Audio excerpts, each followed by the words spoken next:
Então, boa noite a todos, sejam todos muito bem-vindos, né, a mais um encontro, a nossa live do Centro Espírita Bezerra de Menezes do Andaraí. Estamos aqui com os nossos queridos amigos, e hoje, particularmente, uma querida, já conhecida de muitos, a Deise Lourenço, que veio lá de longe, da Terra do Frio, aqui para estar junto conosco, né? Obrigado, Deise.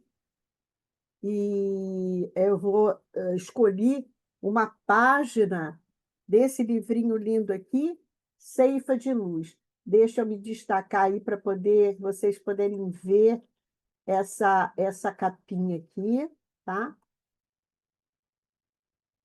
Olha a capinha do livro. Ceifa de Luz, de Emmanuel, claro, psicografado pelo Chico Xavier. Então, eu escolhi um texto que chama-se Evolução e Felicidade, que diz assim: porque nada podemos contra a verdade, senão pela verdade. Paulo, segunda carta aos Coríntios, capítulo 13, versículo 8. Não esperavas, talvez, que expressões espetaculares te marcassem na terra os processos de vivência humana. E muitas vezes nós mesmos destacamos a disparidade entre as vitórias do raciocínio e as conquistas do sentimento. Filósofos lamentam as distâncias entre a ciência e o amor.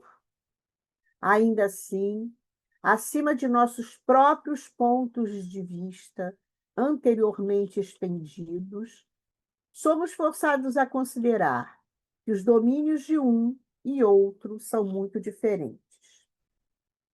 Onde os eletrocardiógrafos, que são capazes de medir o grau de dedicação dos pais pelos filhos, onde os computadores que nos traduzam em número a especificação as doenças suscitadas pelo ódio.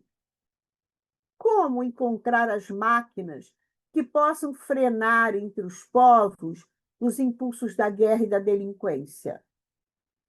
Em que prodigioso supermercado adquirir exaustores das paixões que na terra, enquanto encarnados, tanta vez nos devastam a alma, inclinando-nos à loucura ou ao suicídio? E onde, por fim, surpreender as engrenagens que nos mantenham aí no mundo com serenidade e equilíbrio, frustrando-nos as lágrimas, quando apertamos em vão entre as mãos desfalecentes das criaturas queridas que se despedem de nós, antecedendo-nos da viagem da morte. Não te apaixones pelo progresso sem amor. Vou repetir essa frase. Não te apaixones pelo progresso sem amor. De que te valeria palmilhar, por meses e meses, um deserto formado em pepitas de ouro, sem a bênção da fonte, ou residir num palácio sem luz? Atende à evolução para aperfeiçoar a vida, mas cultiva a fé e a paciência, a humildade e a compreensão que te balsamizam o espírito, porque não existe felicidade sem amor, e não existe amor sem responsabilidade, fora das leis de Deus. Vamos então fazer a nossa prece para a gente iniciar o nosso estudo, agradecendo a Deus essa mensagem tão incrível do nosso Emmanuel, né? Que às vezes toda essa parafernália, vamos dizer assim, toda essa evolução, todo esse encanto que nós vemos, quantos perigos, não é? quantas ilusões. E é como disse Emmanuel, o que adianta tudo isso sem amor? Não é? Então, é uma passagem belíssima, um texto belíssimo, que nos sensibiliza. Então, daqui agradecemos aos espíritos amigos que trouxeram essa mensagem para nós, agradecendo ao Pai, a Jesus, a Maria Santíssima, nossa mãe querida, e ao nosso querido mentor, diretor desse trabalho, Dr. Bezerra de Menezes. Agradecendo profundamente esses nossos momentos aqui de paz, de ampliação de consciência, onde pouco a pouco, nesses anos, temos aprendido tanta coisa. Agradecemos a nossa querida Deise por estar aqui conosco, aos companheiros todos que aqui também estão, pedindo que todas essas vibrações de amor, de carinho, essa troca, essas vibrações poderosas possam chegar à nossa comunidade, a comunidade do Andaraí, que é o local, não é, onde o nosso centro está e onde toda aquela comunidade é muito atendida, né, por toda aquela equipe do Dr. Bezerra. Que eles recebam as bênçãos de Maria, que sobre eles recaia as, as benesses, né, do amor, porque são muito, muito, muito necessitados, uma provação, né, provas muito difíceis, e que nós pedimos também para nós coragem, força, para todos nós continuarmos o nosso trabalho ligados a Ele. Muito obrigado, Jesus. Graças a Deus. Então, pessoal, como nós estávamos falando, temos aqui a nossa querida Deise. Deixa eu te colocar aqui, Deise. Cadê? Oi, Deise. Pronto, agora foi. E a gente tem a Deise aqui. Deise, eu acho que para muitos que estão aqui, não preciso nem apresentar, uma grande trabalhadora da doutrina. A gente conhece muito ela do Ibirajara, ela agora está em outras plagas do Sul, mas é uma trabalhadora, uma amiga muito querida, uma estudiosíssima da doutrina. E eu pedi a ela e ela escolheu um tema incrível chamado autoconhecimento e transformação moral. Olha que tema bacana. Então, Deise, tem a palavra. Obrigada, Jurema. O grande trabalhadora realmente se aplica a mim, porque afinal de contas eu sou uma mulher de 1,71 m, né? Um pouco acima da média feminina, então não posso dizer que eu sou grande, né?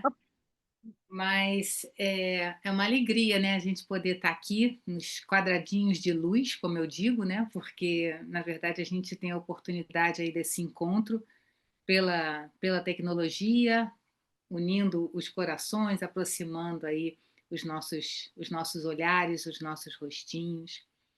E eu fiquei muito feliz, né, com a oportunidade da tarefa que a Jurema, em confiança, nos convidou. E eu acho que esse tema de autoconhecimento tem feito muita diferença no entendimento que a gente faz de princípios fundamentais dessa doutrina que a gente eh, preza tanto, né, e que tem feito tanto bem por nós. Então, eu acho que falar de autoconhecimento é sempre momento de falar disso, né? E por que transformação moral? Porque eu acho que todos nós que abraçamos a doutrina já chegamos ao entendimento de que os conceitos do Espiritismo não são para justificar as nossas faltas ou o nosso sofrimento, né? Eu tenho já alguns aninhos nas costas e eu acho que há um tempo a gente olhava para as ideias do Espiritismo como sendo alguma coisa é, punitiva. A gente olhava para, por exemplo, reencarnação e a gente olhava como se fosse, eu estou passando por isso porque pela lei de causa e efeito eu cometi erros em outras encarnações, então agora eu tenho que pagar, né? essas palavras punição, pagar, elas fizeram parte do vocabulário nosso durante um tempo. Está tendo uma. Tudo bem? Já estou providenciando aqui. Então, assim, eu acho que essas palavras de punição, de pagar, de karma, né, elas tiveram um momento para um primeiro entendimento de várias coisas que nos acontecem. Mas conforme a gente vai amadurecendo, a gente vai entendendo que a lei de reencarnação, ela é para que a gente olhe para frente, né? Alguns já devem ter me ouvido falar que eu acho que é uma perda quando a gente olha para a lei de causa e efeito, para o princípio básico da reencarnação, como se fosse um motorista utilizando o retrovisor.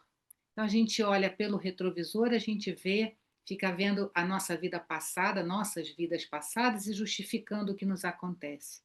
Mas aí, como eu gosto de lembrar, o que, que acontece com um carro cujo motorista fica só olhando para o retrovisor? Não vai chegar a lugar nenhum, ainda pode causar acidentes. Então, o nosso olhar tem que ser cada vez mais para frente. Então, o que, que é que nós estamos fazendo aqui, nesse momento, seguindo essa lei das reencarnações? A gente está para evoluir. A proposta não é pagar, a proposta não é punir, a proposta é reaprender aquilo que não ficou aprendido para que a gente possa evoluir. Então, a evolução é o nosso ponto maior. E como que a gente evolui? Através da nossa transformação. Não existe forma que não seja através do aprendizado e através da nossa transformação moral. Por isso que eu acho que autoconhecimento e transformação moral, eles estão intrinsecamente correlacionados, ou pelo menos eu acho, e é aqui que eu queria ver se eu convenço vocês disso, né? Eu vim aqui hoje para ver se eu convenço vocês disso. No final, vocês me dizem se vocês estão convencidos, tá bom? Então, eu queria começar, mas de qualquer maneira, a nossa base é sempre a codificação de Kardec. E aí a gente sabe que em cima disso a gente tem os outros espíritos benfeitores encarnados e desencarnados que reforçam, que nos ajudam com diferentes ângulos do entendimento dessa base fundamental que é a codificação kardeciana. Então, tá liberado aqui para eu compartilhar a tela, Jurema? Tá, né? Vou mostrar para vocês aqui um. Isso é isso?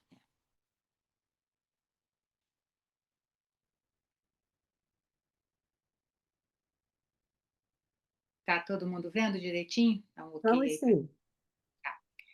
Então, como a gente já falou, né, o autoconhecimento é transformação moral. E aí a gente lembra que lá no Evangelho segundo o Espiritismo, a gente tem aquela frase que a gente sabe de cor e salteado, né?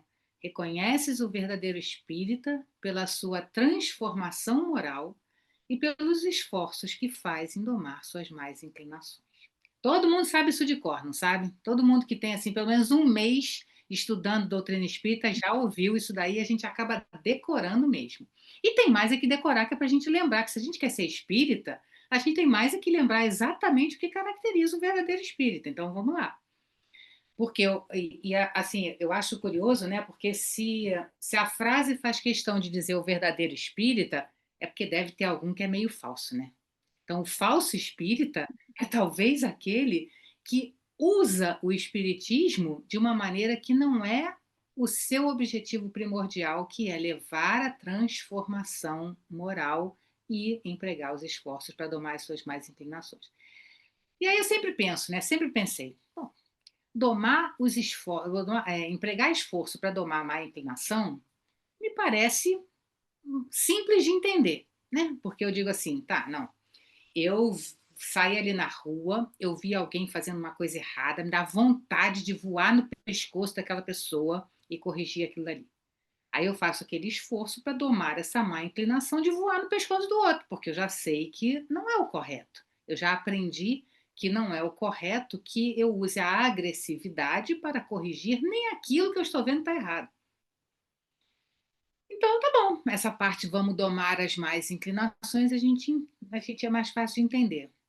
sempre tive uma certa dificuldade com a tal da transformação moral. E sempre gostei mais, não sei vocês, mas sempre gostei até mais do termo transformação moral do que reforma íntima, que as pessoas acham que é uma expressão similar. Por quê?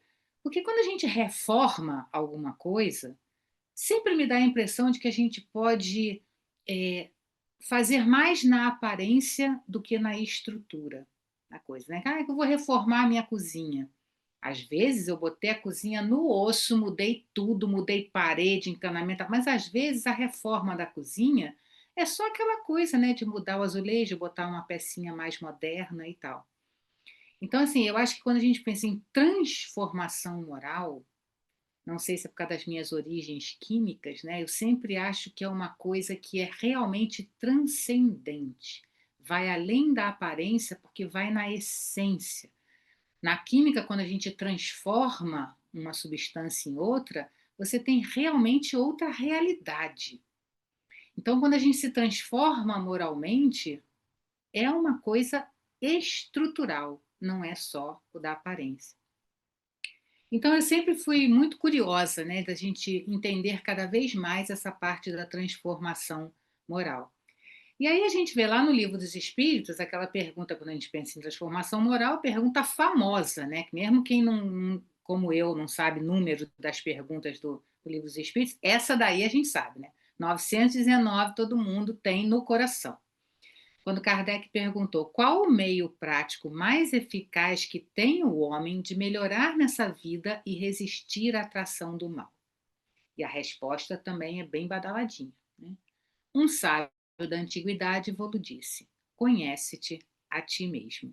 E aí a gente sabe que, na verdade, essa frase está fazendo referência a uma citação de Sócrates, que não era dele, né, mas que existia no oráculo de Delfos, e ele sempre fazia referência a esse inscrito na entrada, em que dizia: conhece-te a ti mesmo. E aí a gente fica pensando, poxa, eu me conheço, eu sei, né? Eu sei que eu sou a Daisy, eu sei.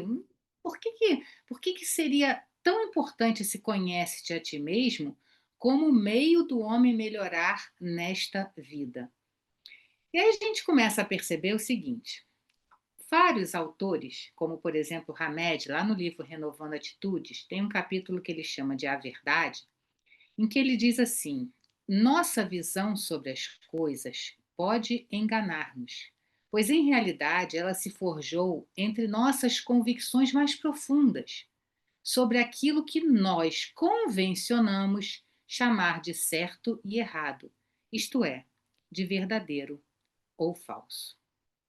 E aqui eu vou até parar um pouquinho de compartilhar para a gente poder refletir nessa história da verdade. E eu achei muito curioso porque a mensagem que a Jurema leu falava exatamente da verdade e nós não combinamos nada, né, Jurema? A gente não combinou nada e a página que ela escolheu era da verdade. E o Hamed chama a atenção de que é muito fácil a gente ver de que algumas coisas que a gente considera verdade, depois a gente vê que não eram tão verdade assim. Como, por exemplo, a gente tem a sensação de que a Terra está parada. Alguém aqui acha que a Terra está se mexendo? E, no entanto, a ciência já mostrou que a Terra não só roda, como se move em torno do Sol. E a gente, se a gente fosse sem ter o conhecimento da ciência, se a gente perguntar, por exemplo, uma criança que nunca estudou, nunca teve acesso a essa informação, ela vai dizer: não, a Terra está parada, o chão está parado. Para ela, isso é a verdade. Para nós, a verdade já veio com o conhecimento. Então, o que a gente acha que é verdade vai também se modificando. Só seremos detentores realmente do conhecimento da verdade absoluta, talvez, quando formos espíritos de luz. Mas é muito importante que a gente questione o tempo inteiro aquilo que nós temos como verdade.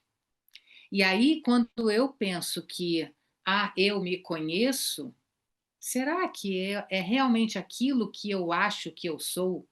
Eu sou?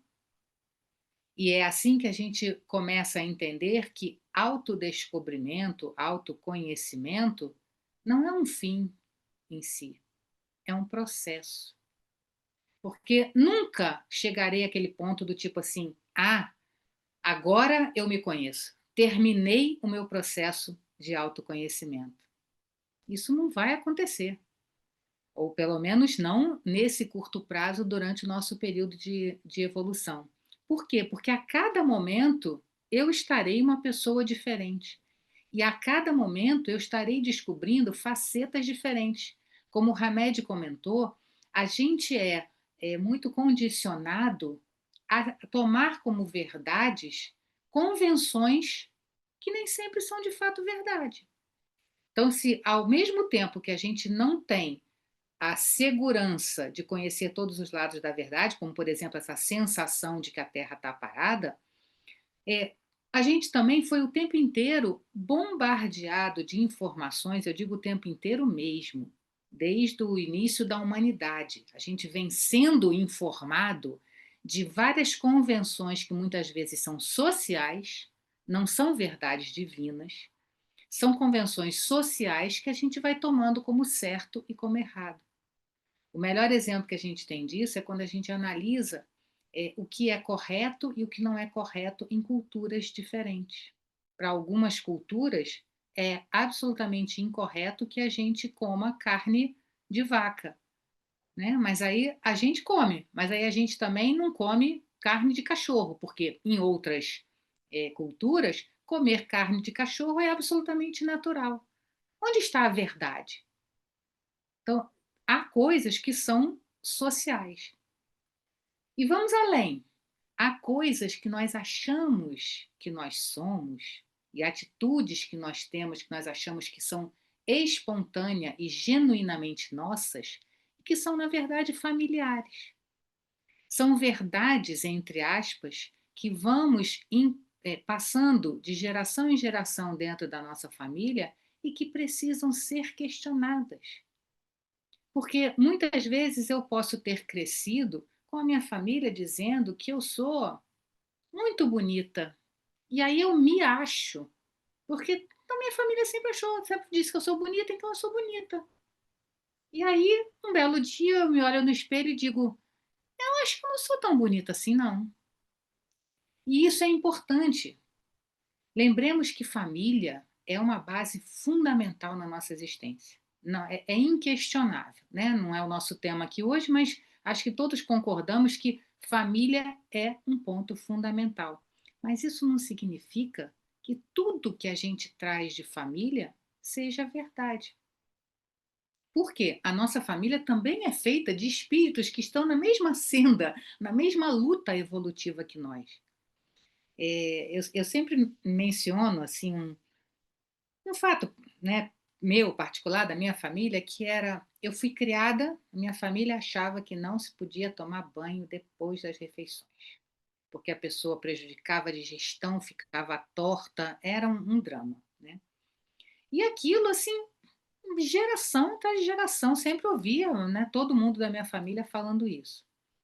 Até que um belo dia eu comecei a questionar, eu falei, gente, mas qual é o princípio científico da gente não poder tomar banho depois da refeição?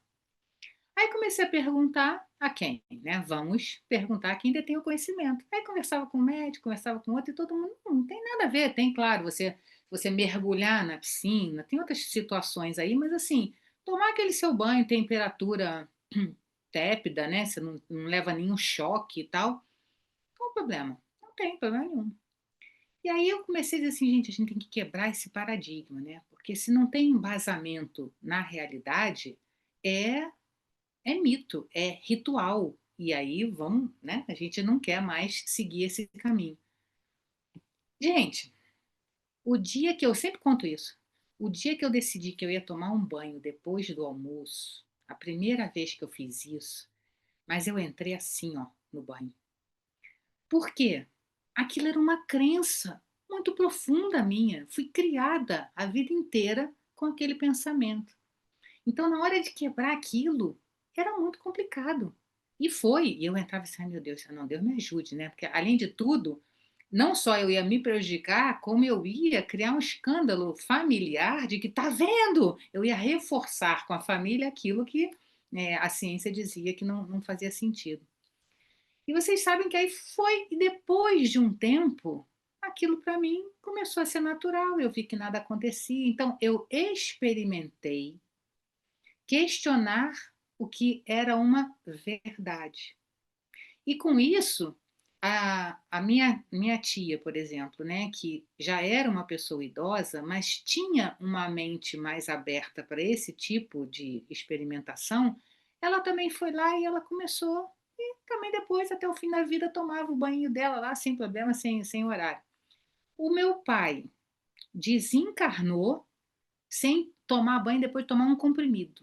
Se ele tomasse um comprimido, ele tinha que esperar um tempinho, porque o comprimido estava caindo no estômago e tal. Porque não se, ele tinha outras, né, outras virtudes, mas não se abriu a essa grandeza que é da gente mudar de opinião. Essa história de que as pessoas dizem assim: ah, não, mudar de opinião é falta de personalidade. Eu sempre falo que se mudar de opinião é falta de personalidade, então eu não quero ter personalidade. Porque se eu entrei na vida e saí da vida com a mesma opinião, o que é que eu evoluí? Né? A evolução pressupõe eu mudar de opinião. Porque senão eu seria perfeita. Se não for, não é para eu mudar de opinião, eu já sou perfeita. Então o que eu estaria fazendo aqui? É diferente da gente ser volúvel ou de da gente ser Maria vai com as outras, né? Assim, ah, não, eu tenho que, como eu tenho que mudar de opinião, então agora eu vou mudar de opinião nisso e eu escolho qualquer coisa. Não é isso. Mas é o questionamento do que é que a gente pode é, ampliar a nossa percepção. Bom, mas deixa eu voltar aqui então para a nossa apresentação. Ué, não.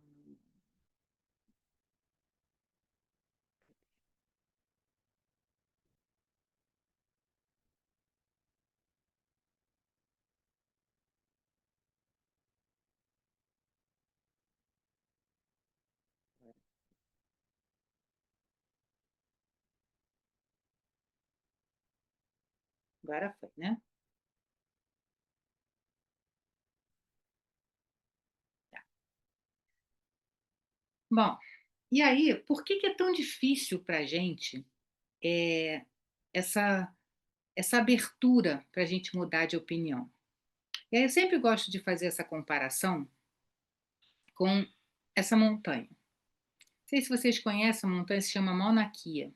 É uma montanha do arquipélago do Havaí. E o que é curioso sobre ela? Ela é uma das maiores, se não a maior, montanha que existe. E quando a gente pensa em montanha alta, o que a gente pensa, né? Em Everest. Só que o que acontece? Por que esta montanha acaba sendo maior do que o Everest?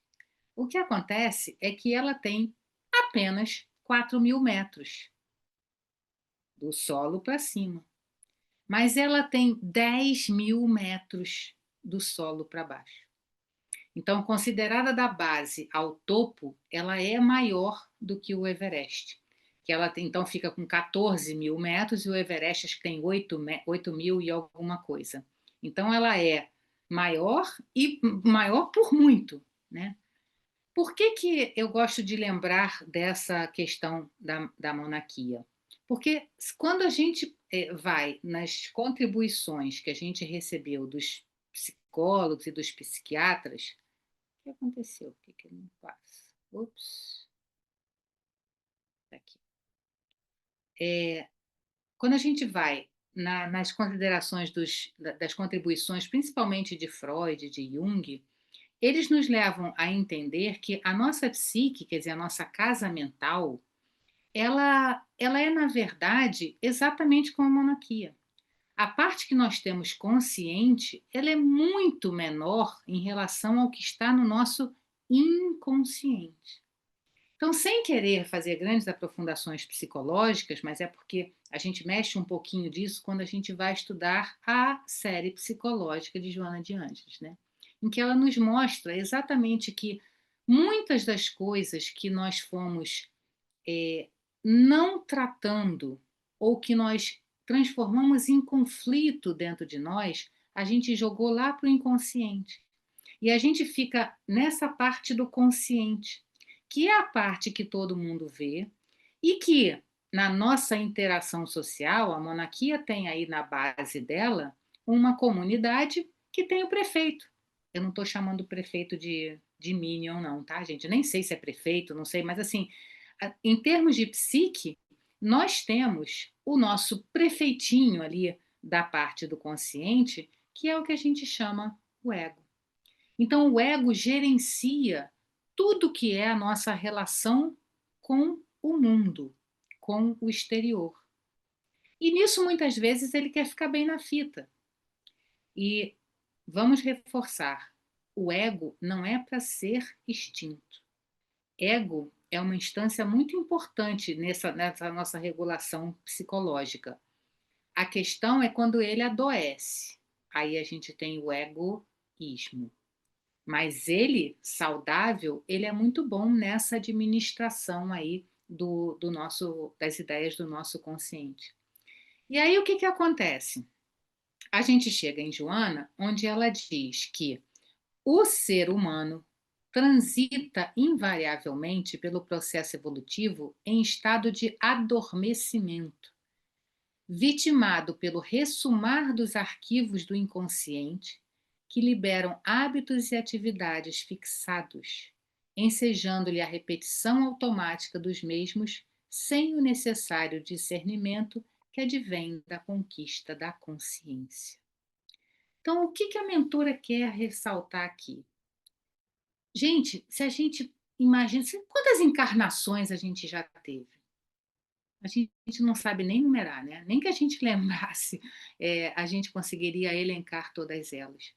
E a questão é que vários desses hábitos e dessas atividades que a gente fixou como sendo verdades, a gente fixou isso lá no nosso inconsciente. E de vez em quando a gente tem o ressumar dessas ideias quase que automaticamente. E com isso, a gente não questiona mais, a gente não verifica se isso ainda se aplica, porque quem faz essa verificação é a consciência. É só aquilo que eu penso e que eu entendo, a partir daí eu posso internalizar novos conceitos. Mas se eu vivo sem questionar isso, eu nunca transformarei. Começam a entender a necessidade do autoconhecimento em relação a essa transformação? Porque é, é preciso que a gente lembre que, quando a gente fala assim, não, mas eu sei, eu sou egoísta mesmo, eu sou orgulhoso, eu sou um espírito ainda inferior. Então, o orgulho, o egoísmo são as chagas da humanidade. Então, eu sou egoísta e eu sou orgulhoso.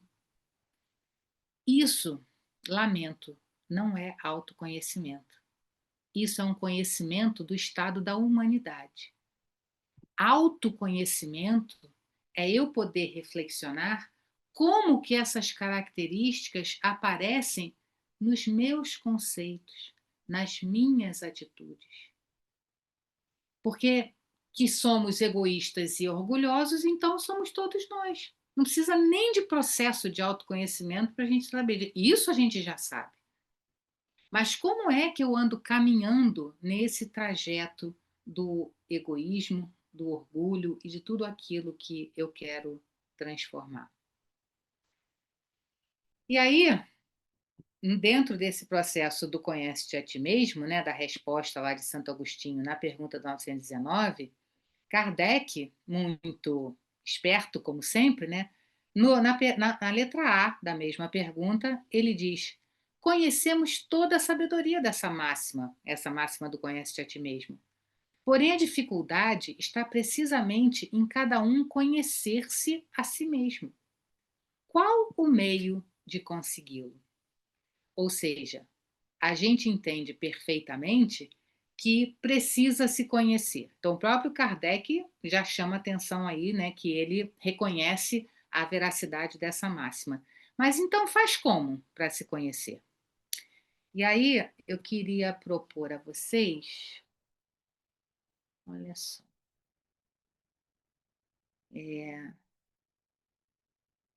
tem uma musiquinha que é muito gostosinha, que tá, eu vou tocar aqui para vocês, vou tentar tocar aqui pelo YouTube. Se eu botar aqui share sound, senão não vai.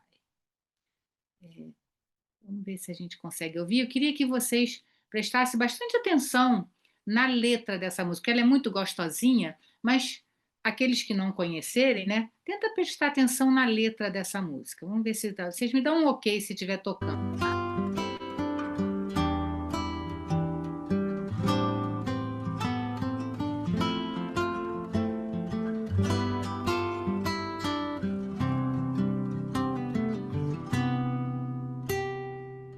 Todo dia, antes de dormir, faço um movimento, ligo o pensamento no meu dia. O que foi que eu fiz? Se foi tudo bem, fui feliz também. Todo dia, antes de dormir, faço um movimento, ligo o pensamento no meu dia. O que foi que eu fiz? Se foi tudo bem, fui feliz também. Será que eu dediquei minha atenção? Ouvi direito a minha emoção? Será que eu fiz o bem ou fiz o mal? Lembrei que sou espírito imortal. Cuidei da minha mente, corpo e coração. E coloquei vontade nos meus pés e mãos. E quando eu não sabia o que fazer, chamei Jesus pra me acolher. Todo dia um movimento, mais e mais eu me conheço e vou descobrindo assim o que Deus gravou em mim. Todo dia um movimento, mais e mais eu me conheço e vou descobrindo assim Deus em mim.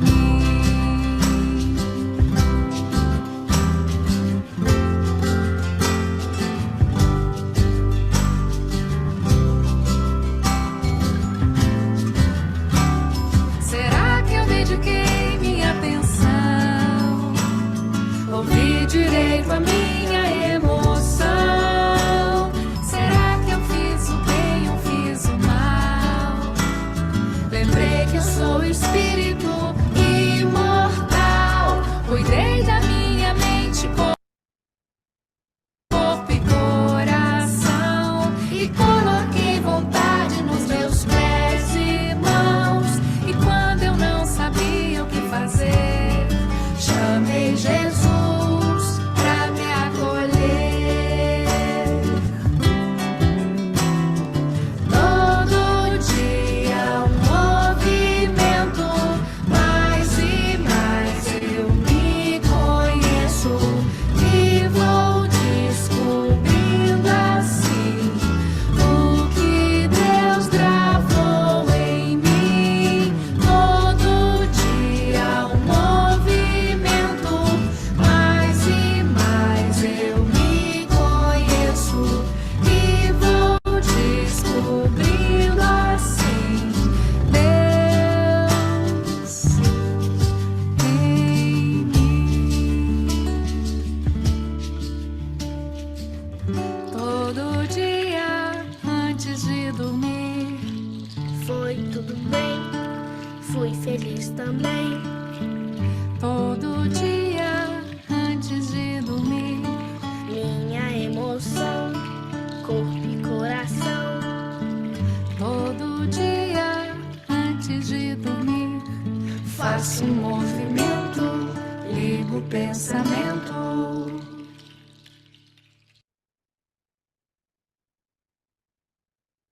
É muito gostosinha essa música, não é? Essa música se chama Todo Dia um Movimento, né, da Cacá Rezende, que eu acho que é uma vozinha de luz assim no movimento espírita. E assim, eu gosto muito porque é uma música muito simples e que resume, se a gente ouvir cada palavra que ela escolhe para colocar na frase, é uma palavra muito cuidadosa. Então, assim, primeiro que a música já começa, né? Todo dia um movimento. E aí, quando a gente lembra da resposta de Santo Agostinho, quando ele diz: Eu passava em revista todos os dias as minhas atitudes. Então, autoconhecimento e verificar a minha atitude no mundo não pode ser só aquele dia que a gente senta aqui para conversar sobre o Espiritismo. Não pode ser no dia que a gente senta para fazer o culto do Evangelho do Lar. Ele diz todo dia, ele não diz uma vez por semana, uma vez por mês. É diariamente. E nós somos absorvidos pela vida no dia a dia e a gente não para ter aquele. Agora é o momento em que eu vou conversar comigo mesmo, em que eu vou me analisar. É muito raro, eu não sei, né? Estou falando da generalidade. Pode ser que vocês sejam já seres mais iluminados e tenham colocado isso na rotina de vocês. Mas a gente se preocupa com o tomar banho, a gente se preocupa com o horário que a gente tem que cumprir as nossas obrigações, que tudo isso tem que ser feito de fato. Mas onde que está seguir essa recomendação de Santo Agostinho, pedindo que a gente todos os dias passe em revista? E aí ela diz, né?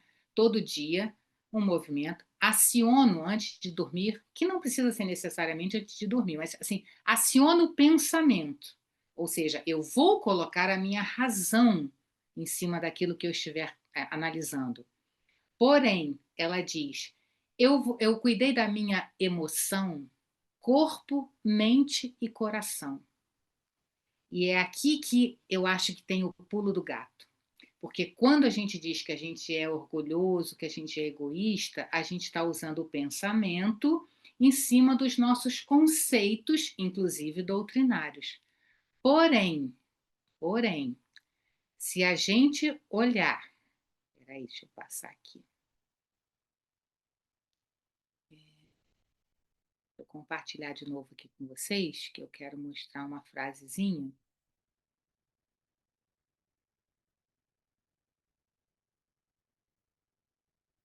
Vou acelerar aqui um pouquinho.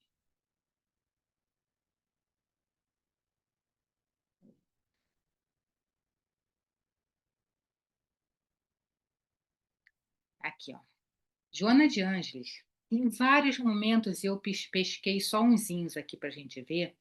Por exemplo, lá no Triunfo Pessoal, ela diz: o ser humano é um feixe de emoções por deslindar e desenvolver, de forma que se faculta em estados interiores de bem-estar e de plenitude.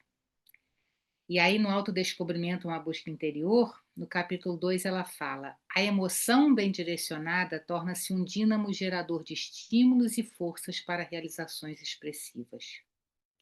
Inicialmente, cada indivíduo deve realizar uma avaliação a respeito da própria emotividade, para identificar se a mesma se encontra embotada, exaltada, indiferente, apaixonada ou sob estímulos enobrecedores. O que tem de incomum em todas essas frases dela? Vocês conseguem ver? É a questão da emoção. Nós somos seres extremamente racionais e a gente consegue falar de todos os defeitos e de todas as nossas virtudes racionalmente. Mas o convite que ela faz é de que nós analisemos qual é a nossa reação a cada coisa que nos acontece. Porque muitas vezes eu posso fazer uma análise perfeita, intelectual, de que, eu fui muito grosseira naquele momento, porque eu sou orgulhosa. Pronto. Não fiz nenhuma análise de qual foi a emoção que me tomou naquele momento de eu ser grosseira. O que me levou naquele instante a realizar aquela grosseria em específico. Nós precisamos olhar mais para como nós nos sentimos. E aí o que Joana sempre sugere é de que ela fala, né, a busca da iluminação, que é a conquista da autotranscendência, é um impositivo da evolução, que não mais se compadece do estado de sombra por onde perambula. A iluminação ocorre quando se é capaz de compreender quem se é, de onde se veio e para onde se vai, culminando com o esclarecimento em torno do que se deve realizar na Terra. Então, o que está na sombra, que aliás é um conceito psicológico também, né? O que está na sombra é o que está lá no nosso inconsciente, que a gente não tem a luz da razão, quando a gente começa essa busca de querer se iluminar, esse é um impositivo da evolução que a gente não, eu acho até curiosa a palavra, não se compadece do estado de sombra. Então não tem mais a gente ter peninha de que a gente é um espírito ainda inferior. O que a gente precisa é botar a mão na charrua, né? Como é a frase evangélica, e a gente começar a perceber como é que eu reajo às coisas. Eu reajo não no sentido da reação que precisa domar as más inclinações, significa domar o que eu atuo no mundo. Mas como é que isso acontece dentro de mim? Mas, de novo, é complicado, né? Porque a gente não tem tempo. Olha aí, começa de novo outra discussão, que aí é outro estudo. Outro estudo, um dia a gente fala de tempo, né? E ela, lá no autodescobrimento também, ela diz, todo o curso da evolução, que ela chama de tomada de consciência, tem como estrutura o autoconhecimento, passo decisivo para que a força criadora desabroche com todas as potências que lhe são pertinentes. Todo o curso da evolução, ou seja, da nossa evolução, da nossa transformação moral, ela tem como base o autoconhecimento. E aí não é só aquela coisa do, Deise, tá, eu identifiquei, eu percebi que a minha emoção é uma emoção de raiva na hora que eu fui grosseira com alguém. Mas o que eu faço com essa raiva? E o bonito, gente, é que quando a gente aprofunda o estudo de Joana, a gente vê que ela mostra que só o fato da gente reconhecer essa emoção é como se houvesse uma diluição do conflito que ali está. E aí, aquela força interior, que na verdade é a essência divina que nós somos, porque vamos lembrar que inscrito lá na nossa consciência, aí não é a consciência no sentido do que a gente já sabe hoje, né? Mas o inscrito na consciência da gente como sendo o ser em essência, nós temos a lei divina. Nós somos seres essencialmente divinos. Então, no que a gente acessa e deixa fluir, não deixa fluir no sentido do comportamento negativo. Eu vou falar isso várias vezes, porque senão depois o nego vai dizer assim, não, a Deise falou que eu tenho que liberar. Né? Não é isso. Nós vamos à transformação moral e os esforços de empregar mais inclinações. Então, eu vou conter a minha reação negativa no mundo, mas eu vou deixar fluir em mim o reconhecimento de que ela existe e de como ela existe. E só eu desbloquear esse conflito, muitas vezes abre a comporta para que desabroche essa força criadora, que então vai vir com toda a potência que eu também tenho de realização. Eu acho muito importante que a gente lembre que a gente se transformar e que a gente evoluir não é só a gente deixar de ser ruim, é a gente ser bom, é a gente desenvolver as nossas virtudes. Então, finalizando uma parte bem prática, Joana de Ângeles sugere o seguinte: reflexões tranquilas, porque é através do pensamento que a gente vai atuar nessa nossa análise. Então, é importante que a gente reflexione, que a gente, entre aspas, né, como o pessoal gosta de falar, que a gente filosofe um pouco, Para nós espíritas, significa estudar páginas que sejam instrutivas. Então, reflexões tranquilas. Ela sugere atividades físicas que estejam em contato com a mente, como caminhadas, yoga, natação. Porque é através do acalmar a mente que a gente também consegue esse espaço para que a gente tenha essas reflexões e esse processo de autoconhecimento. Ela nos fala de contemplação, que é a gente tirar aquele tempo para observar as belezas da natureza. Só isso. 2 minutos, gente. 2 minutos que a gente pare e olhe para o céu. 1 minutinho que a gente olhe para uma plantinha, na hora que a gente está chegando em casa, aquela plantinha que está lá na portaria e tal, que a gente lembre da grandeza da criação. Por quê? Porque a gente vai quebrando aquele padrão mental de só estar fixado naquilo que nós viemos carregando de hábitos de várias encarnações. Obviamente que ela fala da oração como nossa conexão com a força maior, porque nada na nossa vida vai acontecer de bom se a gente não estiver conectado a Deus. E ela repetidamente nos convida a conhecer a meditação.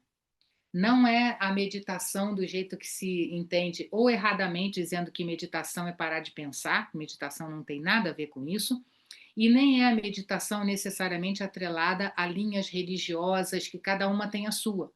Tem os mantras, cada um tem o seu. Mas ela fala daquela meditação que é o silêncio interior. Que, aliás, né, é um conceito bem legal que diz que a oração é quando eu falo com Deus. A meditação é quando eu ouço Deus. Né? Uma coisa é eu falar e a outra coisa é ter espaço para ouvir Deus. Então, meditação tem a ver com eu escolher, de novo, um horário, né? Um espaço do meu dia a dia que sejam 5 minutos. Naquele horário, eu vou parar, eu vou simplesmente prestar atenção na minha respiração e aquilo vai me tranquilizar.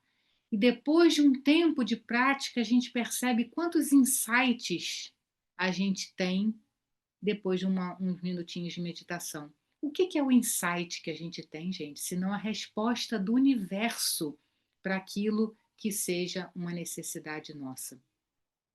Então, ter esse espaço de dedicar algum tempo nosso a autoconhecimento não é nada muito complexo. A gente não precisa fazer uma reportagem, né, de tudo que a gente já se conhece e é simplesmente a gente estar com a gente, é a gente reconhecer a nossa emoção com frequência, porque aí, de novo, a gente abre a comporta para que a gente possa dar vazão às potencialidades que nós sabemos que nós temos pela própria criação. Então, que Jesus abençoe os nossos propósitos de sermos melhores, de nos transformarmos e de seguir. E, mais uma vez, obrigada pelo espaço, pela oportunidade. Convenci vocês de que transformação moral tem a ver com autoconhecimento? Oi, Deice. Olha, convenceu, né? E você sabe o que você está falando? Eu estou me lembrando de uma música, sabe de quem? Você trouxe uma música, né? E eu me lembrei, sabe, do nosso Raul Seixas, do Metamorfose Ambulante, que ele diz assim, né? Prefiro ser essa metamorfose ambulante do que ter aquela velha opinião formada sobre tudo, né? E aí ele diz assim: eu quero dizer agora o oposto do que eu disse antes. Isso tudo você ser uma metamorfose, você ter essa coragem. Só, olha, eu não penso mais assim, agora eu penso assim diferente. Depois ele diz assim: que ele queria ser, né, essa metamorfose, porque ele diz assim, eu tenho que falar do amor sobre o que eu nem sei quem sou. Então, ele traz essa música tem muito a ver isso, né? Ele prefere ser uma metamorfose ambulante do que ter aquela opinião formada sobre tudo, não é isso? É a gente ter a coragem, né, de ser também essa metamorfose. E só é metamorfose, quem se conhece, eh, como você falou, quem tem a coragem de ir lá fundo. O Emmanuel tem um trecho dele, eu não me lembro exatamente, mas aquilo me marcou, que ele diz assim: tira um momento da tua vida diariamente e entra na catedral de si mesmo. Então eu me lembro, assim, me lembro de sentar e entrar como se fosse uma catedral mesmo, né? Com aqueles para você se encontrar com você, né? Com você mesmo. Então, isso exige da gente esse propósito firme, né, de evolução, né, de se melhorar, e coragem mesmo, né? Porque a gente tem que ter coragem de nos encarar, né? Nos encorar exige coragem, né? Eu vou passar então para o Augusto. Augusto. A gente já está um pouco adiantada a hora, a gente estava pensando a todo momento dos queixumes que fazemos sobre o universo. A gente muitas vezes coloca que esse mundo não tem jeito, que as pessoas são isso, são aquilo. Nós ficamos tipificando a nossa insegurança numa transferência para fatos externos. Por que a gente não passa também a mergulhar no universo próprio, no âmago de nós mesmos, analisando exatamente o que eu estou sendo, de que maneira eu estou vivendo, pensando e agindo? Se eu conseguir, numa reflexão profunda, no mergulho, no estudo, na reflexão, perceber os meus desatinos, eu vou trabalhar o universo em que eu estou inserido e que eu acuso outras pessoas da problemática vigente nesse planeta. Se eu conseguir me libertar desses atavismos que a gente já nomeou, essas palavras ditas, né, egoísmo, orgulho, que seja, mas que não me dão a certeza, a tranquilidade dos passos, se eu conseguir me libertar disso através do que a gente chama o autoconhecimento, dessa reflexão no interesse real de nos melhorarmos, então nós vamos continuar acusando todo mundo, porque vamos nos vitimar de que o mundo é injusto e quando eu posso ter na minha frente algo que eu poderia agir com uma justiça verdadeira da solidariedade, do respeito. Então eu fico sempre achando que alguém é culpado por aquele fato. Eu não me situo como responsável também. Então eu preciso do mergulho em mim mesmo para que o meu universo se melhore e eu não critique tanto o universo que nos abrange, porque eu faço parte desse total que a gente acha que é responsável pelo meu sofrimento. Então, que eu consiga, eu reflito, eu procuro refletir, nem sempre consigo, mas eu sei que eu tenho que refletir a todo momento, porque eu sorri, porque eu tive um pensamento negativo, porque eu me aliviei, porque a minha consciência é o meu juiz, todo mundo fala isso, né? Mas eu tenho que ter o autoconhecimento para saber quem eu sou. Quantas reencarnações vão ser necessárias? Não sei. Mas eu sei que agora eu tenho que fazer isso. Obrigado, Deise. Então, pessoal, eu vou passar a palavra para a Cristina, vou pedir a ela para fazer a nossa prece final, e quero convidá-los para a semana que vem, que é a Ana Maria Oliveira, que vai falar sobre laços de família, nossa amiga lá do Centro Espírita Miguel. Alguém gostaria de fazer algum comentário? Então, passo a palavra então para a Cristina para fazer a nossa prece final, e já agradecendo a todos, né, a presença, principalmente a nossa querida, que trouxe um assunto fundamental, importantésimo, muito fundamentado em Joana, que Joana veio para nos ensinar a gente olhar a nós mesmos, né? Quantos anos de que ela vem ensinando isso para nós, né? Tem sido uma mestra e tanto para a gente encarar nós mesmos. Muito obrigado, Deise. Passo a palavra para a Cristina. Deise, obrigada por esse estudo realmente muito importante do nosso autodescobrimento, mas é importante a gente fazer essa reflexão noturna, né? Uma vez ao dia, mas também durante o dia. Me parece que a todo momento a gente deve estar olhando para não acontecer conosco, da gente falar assim, não grita, eu não estou gritando. Quer dizer, a gente nem sabe que a gente está gritando, né? Quer dizer, a pessoa que não se conhece. Então, é importante a gente estar vendo se a gente está gritando, sim, se a gente está incomodando o outro também. Então, essa percepção no final do dia é importante, passar limpo, mas a cada momento também é importante, principalmente como você citou, né? A emoção, porque a emoção é que transforma a gente, a nossa palavra, os nossos gestos, né? A gente tem atitudes totalmente erradas, levadas pela nossa emoção desequilibrada, né? Se a gente olhar mesmo para ela. Então, é muito importante esse estudo, gostei muito, realmente vou ficar reflexionando e hoje, já no momento de dormir, já vou fazer um mergulho, não sei se vou conseguir mergulhar tanto quanto necessário, mas eu vou começar um pequeno mergulhinho para me conhecer, né? Que a gente nunca se conhece, né? Então, a gente tem como diria o Jung, né? Temos uma sombra imensa. Mergulhar nessa sombra, aliás, dá o maior medo, né? Então tem que ser bem devagarinho mesmo, né? Então agradeço a você, Deise, pelas essas palavras muito elucidadoras e muito interessantes para o nosso crescimento. Obrigada.